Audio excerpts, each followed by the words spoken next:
Vai um chazinho aí? E aí galera, mais um episódio aí do 1AB, 1H.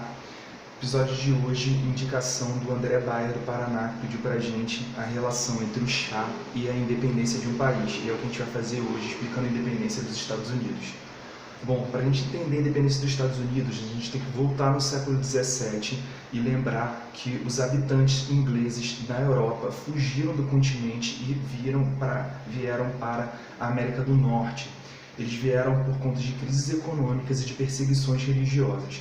Ao tempo que eles se estabeleceram aqui, eles formaram as 13 colônias inglesas na América. Ou seja, Estados Unidos a gente só vai poder chamar após 1776, tá bom?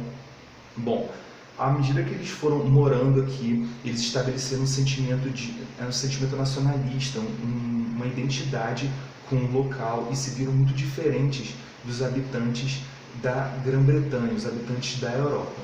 A Grã-Bretanha estabeleceu uma série de impostos arbitrários contra colônias, 13 colônias, e alguns episódios que envolveram violência, acirrar os ânimos e fortalecer esse sentimento de independência. Bom, a gente vai começar em 1770, em março, o que foi conhecido como o Massacre de Boston. Foi um momento em que alguns colonos jogaram bolas de neve em soldados metropolitanos e eles reagiram de forma desmedida. Acabaram atirando nesses protestantes e 5 pessoas morreram, 6 ficaram feridas, o que foi conhecido como o Massacre de Boston. Curioso é a noção de massacre para os estadunidenses, né, quando morrem 5 pessoas. Imagina que eles chamariam as coisas que acontecem aqui no Brasil, né? Massacre do Carandiru, enfim, outras questões.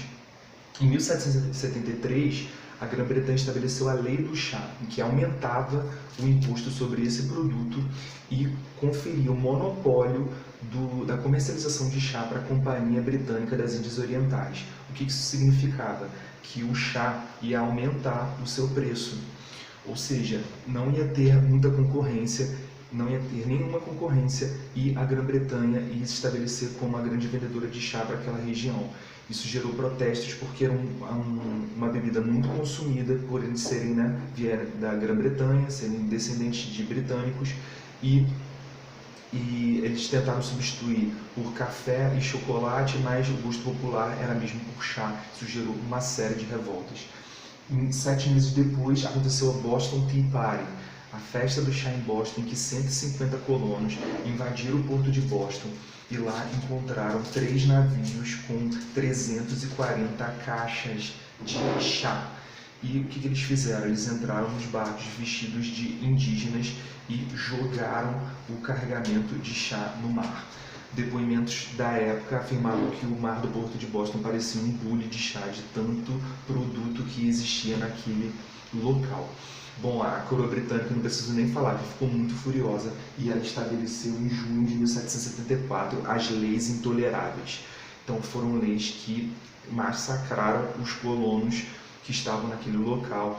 Eles foram obrigados a suprir o prejuízo que eles tinham dado com a festa do chá em Boston. Para isso, a coroa britânica interditou o porto de Boston até que o valor fosse pago, fosse ressarcido à coroa britânica.